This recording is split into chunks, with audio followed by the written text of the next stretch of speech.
C voice news కి స్వాగతం. బీసీలకు గుర్తింపు తెచ్చిన ఏకైక పార్టీ తెలుగుదేశం పార్టీ. ప్రాధాన్యత లేకుండా చేసిన కార్పొరేషన్ పదవులు ఇచ్చి బీసీలను మోసం చేసిన జగన్మోహన్ రెడ్డి. జనంలో చచ్చేది నేను, జైల్లో చచ్చేది నువ్వు జగన్. జగన్ పై చింతమనేని ప్రభాకర్ ఫైర్. దెందులూరు నియోజకవర్గం అంకన్నగూడెంలో జరిగిన జై హో బీసీ కార్యక్రమంలో ముఖ్య అతిథిగా పాల్గొన్న దెందులూరు మాజీ ఎమ్మెల్యే చింతమనేని ప్రభాకర్. భారీగా హాజరైన బీసీ సంఘాల నాయకులు, ప్రజలు. జగన్మోహన్ రెడ్డిపై నిప్పులు చెరిగిన చింతమనేని. జనం హర్షధ్వానాలతో దద్దరిల్లిన అంకన్నగూడెం. చింతమనేని కామెంట్స్. బీసీ సాధికారత ధ్యేయంగా రాష్ట్రంలోని నిర్మాణం జరిగిన ఏకైక party Telugudesam party. NT Ramarao Telugudesam party పెట్టాకే రాష్ట్రంలో ఎక్కడెక్కడో ఉన్న బీసీ వర్గాల వారిని వెతికి మరీ ప్రోత్సహించింది. తెలుగుదేశం పార్టీ కార్యకర్త నుంచి మంత్రుల వరకు బీసీ వర్గాలకు ప్రాధాన్యం ఇచ్చిన పార్టీ తెలుగుదేశం పార్టీ. నేను ఎమ్మెల్యేగా ఉండగా ఉపాధి హామీ పథకం అమలులో దెందులూరు నియోజకవర్గ వర్గాన్ని దేశంలోనే నెంబర్ 1 స్థానంలో ఉంచాను. పరిపాలన చేతకాని వ్యక్తి జగన్మోహన్ రెడ్డి రాష్ట్రాన్ని మొత్తం నాశనం చేసేశాడు. జగన్ ప్రభుత్వంలో ఏరులై పారుతున్న కల్తీ మద్యం, సారా తాగి బలవుతున్న కుటుంబాల ఉసురు ఈ జగన్మోహన్ రెడ్డికి తగులుతుంది. ఏలూరు ప్రభుత్వ ఆసుపత్రిలో వైద్యం అందే పరిస్థితి లేదు. ఆరోగ్యశ్రీ బిల్లులు చెల్లించటం లేదు. పేదవాడి ప్రాణాలతో చెలగాటం ఆడుతున్నారు. రేపటి రోజున ప్రజల్లో చచ్చేది నేను, జైల్లో చచ్చేది జగన్మోహన్ రెడ్డి. సైకో పాలన పోవాలి, సైకిల్ రావాలి, బాబు షూటీ భవిష్యత్ గ్యారంటీతో అసలైన ప్రజా సంక్షేమ పాలన అమలు చేస్తాం. మరో 3 నెలల్లో జగన్ ప్రభుత్వం భారీ ఓటమితో గద్దె దిగడం ఖాయం. టీడీపీ జనసేన ప్రభుత్వం అధికారంలోకి రావడం తథ్యం.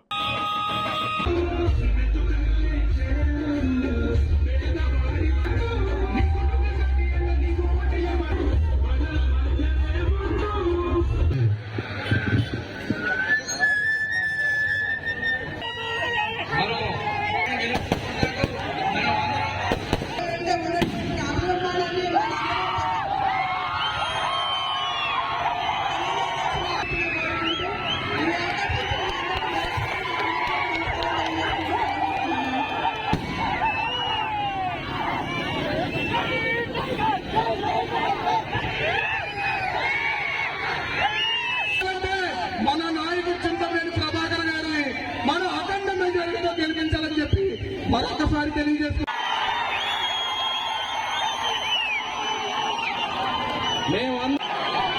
రానున్న ఎలక్షన్లో టీడీపీ జనసేన కార్యకర్తలందరినీ కలుపుకుని ప్రయాణం చేయాల్సిందిగా కోరుతున్నాం. చెప్పుకుంటే అక్కడ ఉన్న 10 మంది కలిపి నాయకుడు అంటారు, ఎస్సీ నాయకుడు అంటారు, ఎస్టీ నాయకుడు అంటారు. మేము ఈ స్టేజ్ మీద మాట్లాడుతున్నామంటే తెలుగుదేశం పెట్టిన భిక్షతో మేము ఈ రోజున ఈ స్థాయికి ఎదిగాము. మన జై హో బీసీ. మనం ఒకటే సోదరులరా, మనం ఒకటే చెప్పాలి, ఒకటే చెప్పించాలి. చింతమనేని ప్రభాకర్ గారిని గెలిపించుకుంటాం. ఎందుకంటే పక్కన నీరు పాలించిన పట్టుసీమ కాలువ పోతామా, కాలువకి గేట్లు పెడితే వారిని అన్ని వ్యవస్థలను సర్వనాశనం చేసినటువంటి వ్యక్తి జగన్మోహన్ రెడ్డి అని చెప్పి ఈ సందర్భంగా మీకు తెలియజేస్తా ఉన్నాం. తెలుగుదేశం పార్టీ అంటే బీసీల పార్టీ. పార్టీయే ఒక సిద్ధాంతం, బీసీ అనే నిర్మాణం జరిగినటువంటి పార్టీ ఈ రాష్ట్రంలో ఏదైనా ఉందంటే అది ఒక్క తెలుగుదేశం పార్టీ అని చెప్పి ఈ సందర్భంగా తెలియజేస్తా ఉన్నాం.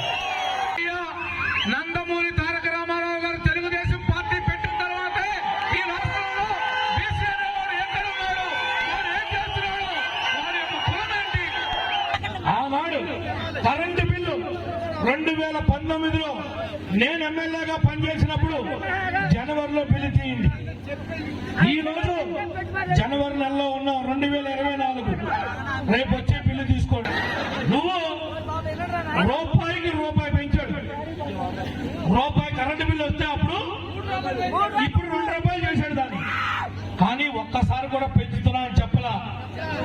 డీజిల్ 70 రూపాయలు ఉంటే గుండ్లు కొట్టుకునేవాడు జగన్ అనేవాడు. పక్కనున్న కర్ణాటక వెళ్ళండి, పక్కనున్న తమిళనాడు వెళ్ళండి, మన దగ్గర రండి, పక్కనున్న తమిళనాడు వెళ్ళండి, మన దగ్గర చూడండి అనేవాడు. ఇప్పుడు పెట్రోల్ 120 చేసి నువ్వేం పీకుతున్నావు అని అడుగుతున్నా. అప్పుడు గ్యాస్ బండ 500 ఉండేది, ఇవాళ 1250 రూపాయలు గ్యాస్ బండ చేసి 1250 జనం జీవితాలతో చెలగాట మాట్లేదా? ఏంటి నువ్వు ప్రజల గురించి చేసిందని అడుగుతున్నా. ఉపాధి హామీ పథకం ద్వారా భారతదేశంలో మొట్టమొదటి స్థానంలో నిలిపా నియోజకవర్గాన్ని. ఈ రోజున నేను చేసిన దాంట్లో నేను అప్పుడు మీ ఊరికి ఇచ్చినటువంటి డబ్బుల్లో సగం డబ్బులు ఇచ్చారా ఈ చవటాగాళ్ళని అడుగుతున్నా. ఈ రోజున ఎల్ఈడి లైట్లు వెలుగుతున్నాయి అంటే దానికి కారణం నేను, లోకేష్ బాబు గారు. ఈ రోజున సిమెంట్ రోడ్లు ఉన్నాయంటే కారణం లోకేష్ బాబు గారు, నేను, చంద్రబాబు గారు, తెలుగుదేశం పార్టీ. ఎవరికి కష్టం వచ్చినా నేనున్నాను అని చెప్పి భుజం మీద వేసుకెళ్ళాం. ఈ రోజున ఈ కల్తీ సారా వల్ల కానీ, కల్తీ ప్రాంతీ వల్ల కానీ అనేక కుటుంబాలు చితికిపోయి పెరాలసిస్ వచ్చి అయ్యా దేవుడా భగవంతుడా కాపాడమని చెప్పి రక్షించమంటా ఉంటుంటే కన్నీళ్ళ పొర ఎంత అవుతోంది. వీళ్ళందరూ నేను అయిపోవటానికి కారణం ఏంటి? ఈ రకంగా సారా ఎప్పుడైనా నేను ఉన్నప్పుడు అమలించినా? ఈనాడు జగన్మోహన్ రెడ్డి యొక్క కల్తీ ముందుతో పేదల యొక్క ఆరోగ్యాలు తాళ్లు తెగిపోతా ఉంటే ఆ యొక్క ఉసురు ఈ జగన్మోహన్ రెడ్డికి తగలకుండా పోతుందా అని అడుగుతున్నా. మరి రాక్షస పాలన, ఇలాంటి రాక్షస కొడుకులకు అధికారం వస్తే బీసీలు కానీ, ఎస్సీలు కానీ, మిగిలిన వాళ్ళు కానీ బతుకుతారా అని అడుగుతున్నా. నువ్వు 1,00,000 కోట్లు దోపిడీ చేసినటువంటి దేశంలో ఈ రోజు కాకపోతే రేపైనా ఈ ముఖ్యమంత్రి పదవి పోయాక జైల్లో వచ్చేది నువ్వు, కానీ జనంలో వచ్చేది నేను, జనంలో వచ్చేది నేను, జైల్లో వచ్చేది నువ్వు. నీకు మాకు పోదు రాని అడుగుతున్నా. చంద్రబాబు గారితో, వైఎస్ రాజశేఖర రెడ్డితో, రోసయ్యతో, కిరణ్ కుమార్ రెడ్డితో, వీళ్ళందరితో కూడా శాసనసభ్యుడిగా వాళ్ళతో కూర్చొని పనిచేసేటువంటి ఒక గొప్ప అవకాశాన్ని ఇచ్చినటువంటి నా నియోజకవర్గ ప్రజానీకానికి జన్మలకి కూడా మర్చిపోలేను. వ్యవసాయం చేసే కుటుంబానికి వీడి పొలంతో సంబంధం లేకుండా, మతంతో సంబంధం లేకుండా 20,000 రూపాయలు ఇచ్చి ఆ కుటుంబాన్ని ఆదుకుంటాం.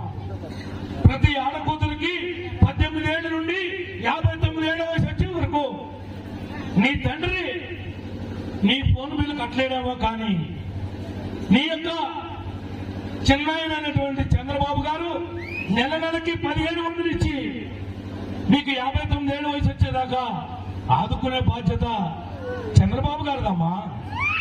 నీ పిల్లలు చదువుకుని ప్రయోజకులై ఉద్యోగం లేక, రాజధాని లేక ఉంటా ఉంటే 3,000 రూపాయలు మన యువగళం ద్వారా మన యువ నాయకుడు లోకేష్ బాబు గారు మీ 3,000 రూపాయలు ఇచ్చి మీరు ఉద్యోగాలు ఎదుర్కోవడానికి మీ కుటుంబానికి అండగా ఉంటామమ్మా. అది ఎన్నాళ్ళకి మీకు ఉద్యోగం వస్తే అప్పుడు దాకా నిరుద్యోగ వృద్ధి ఇవ్వడం జరుగుతుందని చెప్పి కూడా ఈ సందర్భంగా తెలియజేస్తా ఉన్నాం. 200 నుంచి 2,000 పెన్షన్ ఇచ్చింది చంద్రబాబు గారు. ఈ ముండ 3,000 ఇస్తానని చెప్పి 5 ఏళ్లకు పుడిచాడు. 5 ఏళ్లకు పుడిచాడు. చంద్రన్న ప్రేమ ఏంటో తెలియదు. ఈ జనం అధోగతి పాలయ్యారు. రాష్ట్రమంతా తిరోగమనంలో పయనిస్తుంది. కారుకోతల ముఖ్యమంత్రి అని ఎవడన్నా ఉంటే చరిత్రలో జగన్ మిగిలిపోతారని చెప్పి కూడా ఈ అది ఎన్నాళ్ళకి మీకు ఉద్యోగం వస్తే అప్పుడు దాకా నిరుద్యోగ వృద్ధి ఇవ్వడం జరుగుతుందని చెప్పి కూడా ఈ సందర్భంగా తెలియజేస్తా ఉన్నాం. 200 నుంచి 2,000 పెన్షన్ ఇచ్చింది చంద్రబాబు గారు. ఈ ముండ 3,000 ఇస్తానని చెప్పి 5 ఏళ్లకు పుడిచాడు. 5 ఏళ్లకు పుడిచాడు. చంద్రన్న ప్రేమ ఏంటో తెలియదు. ఈ జనం అధోగతి పాలయ్యారు. రాష్ట్రమంతా తిరోగమనంలో పయనిస్తుంది. కారుకోతల ముఖ్యమంత్రి అని ఎవడన్నా ఉంటే చరిత్రలో జగన్ మిగిలిపోతారని చెప్పి కూడా ఈ సందర్భంగా తెలియజేస్తా ఉన్నా. మొన్నమోపాడివి, పరిపాలన తెలియనటువంటి వాడివి, ఎందుకు వాగ్దానాలు ఇచ్చేవాళ్ళు అడుగుతున్నా. ఇచ్చినవాడివి రాష్ట్ర ప్రజానీకానికి క్షమాపణ చెప్పు. తెలియక మాట్లాడా, బుద్ధి తప్పైపోయింది, నన్ను క్షమించమని ప్రజలను కోరుకోవాలని బాధ్యత జగన్మోహన్ రెడ్డి మీద ఉంది. ఈనాడు చదువుకున్న ఇంజనీర్లు కానీ సర్టిఫికెట్లు రాక, ఉద్యోగాలకు వెళ్ళలేక, కాలేజీ చుట్టూ తిరగలేక, ఫీజు రియంబర్స్మెంట్ అని చెప్పి వాళ్ళని ద్రోహం చేసిన మాట నిజం కాదా? నీకు సిగ్గు శరం ఉందా? ఈ వార్తలు ఇంతటితో సమాప్తం. నమస్కారం.